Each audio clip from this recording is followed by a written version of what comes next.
Hello everybody, this is Hammer Striker here. A little while back somebody asked a question, what was my favorite 10mm? I thought that might make an interesting video, so I assembled a small collection of 10mm. Kind of go through them and I'll pick out my favorite. Please don't forget to check out our website. Go to our affiliates page. You'll find discount codes for things like Mantis Axe and Core belts. Link to that cool little bore light that we use for lighting up the barrels. Use those links. It will often save you money, never will cost you any additional money, and helps the channel. Thank you. I'm going to start in no particular order, so I'll just grab the one that's furthest away from me. This one's also the newest edition. And by the way, every one of these has been double safety checked. I checked them, Hammer checked them. So to save a little bit of time, all of these are unloaded and safe. This is the newest edition. It's a Smith & Wesson Model 610 revolver, and it uses moon clips. And I really liked it when I picked it up in the store. Handle, it's got a really nice trigger, and of course it's a really nice looking gun. It kind of proved to be a bit on the temperamental side, and a little bit more difficult to shoot well than I expected, but it holds 6 rounds using the moon clips. Keeping along with the Smith & Wesson, this is their first entry into 10mm semi-autos. It's the M&P 10mm. This is the 4-inch barrel version. It happens to have a thumb safety, but you can get it without a thumb safety, and it's got a flatty trigger. This did prove to have a very nice trigger and very nice sights. Relatively easy to shoot well, even though that front sight's a little hard to see. It's kind of tiny. This was a little bit temperamental, but I haven't run it enough to know if it's just a break-in period or if it's going to be an ornery gun, but that'll be to be seen. Now, Springfield Armory decided to get into the 10mm game with the XDM-10.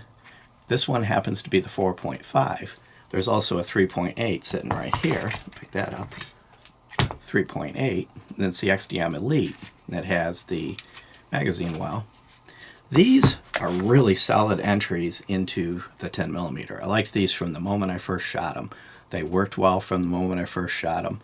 Totally reliable and a pleasure to shoot. The trigger is very consistent with the XDMs, so these are a real solid entry. If you don't have a 10mm and you're looking for 10mm, you know, kind of at the moment it's really between Glock and Springfield Armory, and it kind of won't matter which one you pick. It's going to work well for you. All these XDMs have proven to be very reliable. They're easy to live with. This particular one that's in my hand holds 15 rounds, and the slightly smaller one holds 11, which is one more than its competition, which would be the Glock 29, which you'll see a little bit later in the video. And I neglected on the Smith & Wesson to mention this holds 15 rounds. So 10 to 15 rounds is going to be the average for most of these. And of course I mentioned that this one has 6 rounds.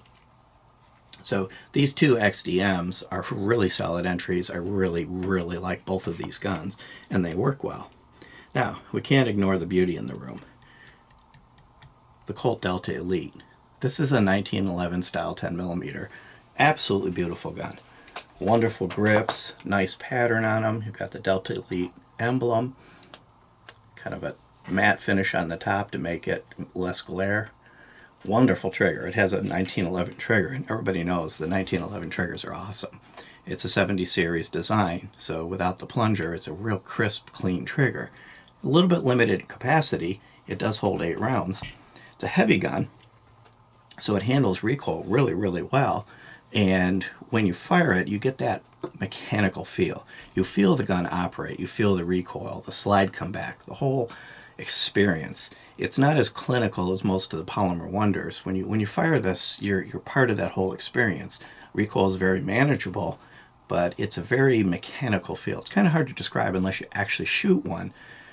The difference between something like this and any of the other polymer wonders, it's just an experience to shoot. If you ever get a chance to shoot a 10mm 1911, take it. I think you'll really enjoy it. Now let's get a little more on the utilitarian side. We have a Glock 29, holds 10 rounds. This is the Glock's compact 10mm. Really easy to work with. Typical Glock trigger. This one happens to be a Gen 4. So it's got your typical Glock trigger, and you can put a minus connector in them and lighten it up the trigger, and kind of it tweaks the break a little bit, which is kind of the way I like the feel of it. This particular one has true glow sights on it, but they typically come with your regular Glock UDOT sights, which I happen to like. Some people completely despise. They are polymer, but I've actually, with all the other Glocks I've had and taking them in the woods, having them on me when I was doing construction, I've never broken one. This particular one is Model 20, and this is their full size, basically. This holds 15 rounds. The Glock 29 that I just had in my hand holds 10 rounds. And this is kind of that full size Glock 17 size, even though it's a little bit thicker because of the 10 millimeter. And then, of course, you've got the monster, a 9-inch Glock. This is a Model 40. This one is optics ready. It still holds 15 rounds. The grip frame on this would be similar to the Glock 20. In fact, there's a lot of interchangeability between them. But with the longer barrel, when you use hotter 10 millimeter ammo, you can really get the benefit of all that power. And if you put a red dot on it, it makes it really good for hunting. This particular red dot is turned off, but even if I had it turned on, cameras hate red dots, and it would just turn it into a big fuzzy red ball. This is my go-to hunting gun. If I'm going out in the woods, this is what I'm going to put on. And this will stop a hog dead in its tracks and would be effective all the way up to black bear.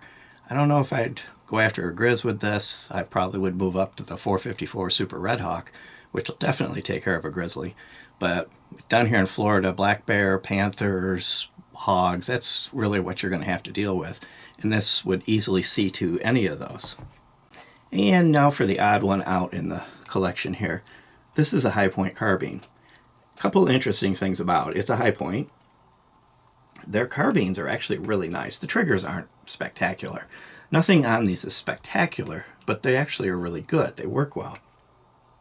They're blowback. It's the only blowback 10 millimeter I'm aware of. There may be others out there, but to make 10 millimeter work in a blowback does kind of require a little bit of skill to get it to right. But this thing, despite its price, works well, it's comfortable to use, absolutely, positively, horribly miserable to disassemble and maintain. That's a nightmare. Everything about just using it, running it, it shoots well, it's mechanically accurate, it's easy to shoot well, and it's comfortable to use. Kind of a surprise for basically a $300-ish pistol, or I'm sorry, rifle, to really be a nice entry and work quite well. Holds 10 rounds in this magazine. Basically, it's a high-point pistol-style grip mounted on this rifle frame. But it comes, just as you see it, of course without the red dot, but it does come with the Picatinny rail, as a carbine, just like you see. So that was the quick run-through on the collection so far.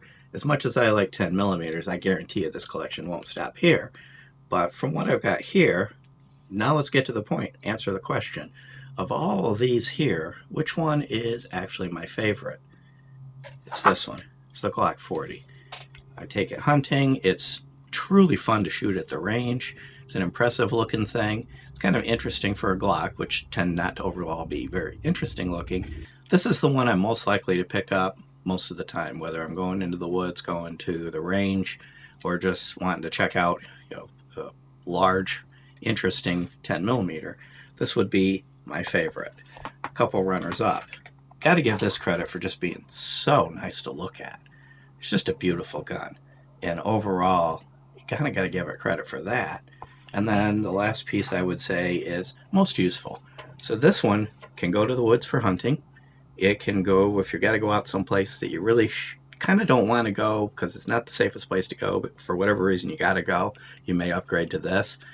If I'm hunting and there are going to be cases where I also still have to conceal, I would go with this. So probably the most overall utilitarian useful one is the Glock 29, but that doesn't take away from this one still actually being my favorite. Full-size grip, easy to control. No matter what powerful ammo you put in it, it handles it well. So there you go. My favorite 10 millimeter is the Glock 40, and all the rest of these are still quite a bit of fun to shoot and have their purpose. Beyond that, if you like our videos, please give us a thumbs up, share, subscribe, click that bell up there to be notified if you do. Check us out on Facebook, Patreon, Instagram, Twitter. We're kind of everywhere. And thank you.